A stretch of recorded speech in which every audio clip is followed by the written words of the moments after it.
അപ്പോൾ കഴിഞ്ഞ ദിവസത്തെ വീഡിയോയുടെ ബാക്കി കേട്ടോ, കസിൻ്റെ വീട്ടിൽ പിറ്റേ ദിവസത്തെ വീഡിയോ കേട്ടോ, ഫുൾ കുക്കിംഗ് ആയിരുന്നു.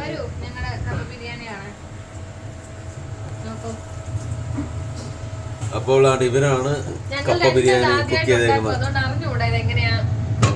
ടേസ്റ്റ് ഉണ്ട്, കഴിച്ചു നോക്കിട്ടു കൊള്ളാം.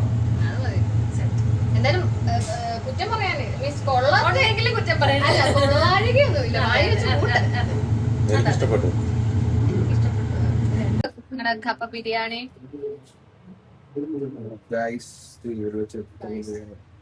അപ്പോൾ ഞാനിന്ന് കുക്ക് ചെയ്ത കപ്പ ബിരിയാണി ചിക്കൻ ആണ് യൂസ് ചെയ്തിരിക്കുന്നത്. അതെ, അതുകൊണ്ട് തന്നെ വെച്ചേക്കുന്നത്. ഇനി നമുക്ക് പുളിശ്ശേരി ഉണ്ടാക്കാനുണ്ട്. പിന്നെ പുളിശ്ശേരി ഇവര് വെള്ളം ചൂടാക്കി, അതാണ് ഇവർ ചെയ്തത്. കപ്പ ബിരിയാണിയും പിന്നെ ഇത്രയൊക്കെ ഫുഡ് ഐറ്റം ഒക്കെ ഉണ്ടാക്കി വന്നപ്പോൾ ഒത്തിരി ലേറ്റ് ആയിപ്പോയി. കാരണം അവിടെ ഇൻഡക്ഷൻ ആയിരുന്നു ഉണ്ടായിരുന്നത്. അപ്പോൾ നമ്മൾ ഒരു കൂട്ടം ഉണ്ടാക്കിയിട്ട് മാറ്റിയിട്ട് വേണമല്ലോ അടുത്തുണ്ടാക്കാം. അങ്ങനെ വന്നപ്പോഴത്തേക്ക് ഒത്തിരി ലേറ്റ് ആയിപ്പോയി. എന്തായാലും കപ്പ ബിരിയാണി റെഡി. എൻ്റെ ഗാർണിഷായിട്ട് എനിക്ക് ഏറ്റവും ഫേവറേറ്റ് ആണ് കുറച്ച് ഓണിയൻ ഇടുന്നത്. പിന്നെ ചോറ്, ബീട്രൂട്ടും ക്യാരറ്റും കൂടെ ഉള്ള തോരനാട്ടോ. പിന്നെ ചിക്കൻ ഫ്രൈ ഉണ്ട്, എയർ ഫ്രയറിൽ വെച്ചിട്ടുള്ള ചിക്കൻ ഫ്രൈ ആയിരുന്നു. പിന്നെ സാമ്പാർ, അച്ചാർ, പിന്നെ പുളിശ്ശേരി ഉണ്ടായിരുന്നു. ഞങ്ങളത് വീഡിയോയിൽ കാണിക്കാൻ മറന്നു. കപ്പ ബിരിയാണി വിത്ത് ചോറ് വിത്ത് പുളിശ്ശേരി.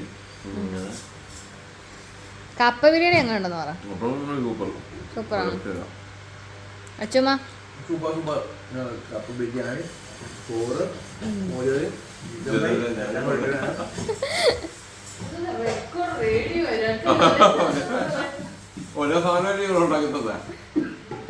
അതൊക്കെ ഞങ്ങൾ കുറച്ച് ഗെയിമൊക്കെ കളിച്ചിട്ടുണ്ടായിരുന്നു. അതിൻ്റെ വീഡിയോ എടുത്തില്ല. അപ്പോഴാണ് ഞങ്ങൾ ഡെസേർട്ട് മേടിക്കാമെന്ന് വിചാരിച്ചത്. ലോട്ടസ് ബിസ്കോഫും അതുപോലെ കുനാഫയും കൂടെ മിക്സ് ആയിട്ടുള്ള നല്ല ടേസ്റ്റ് ആയിരുന്നു കേട്ടോ. ഞങ്ങൾ പെട്ടെന്ന് തന്നെ തീർത്തു.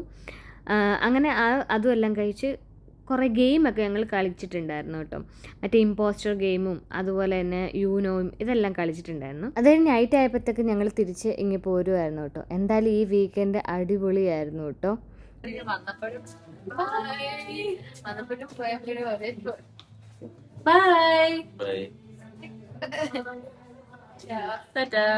അടുത്ത വരവിന് കാണാം.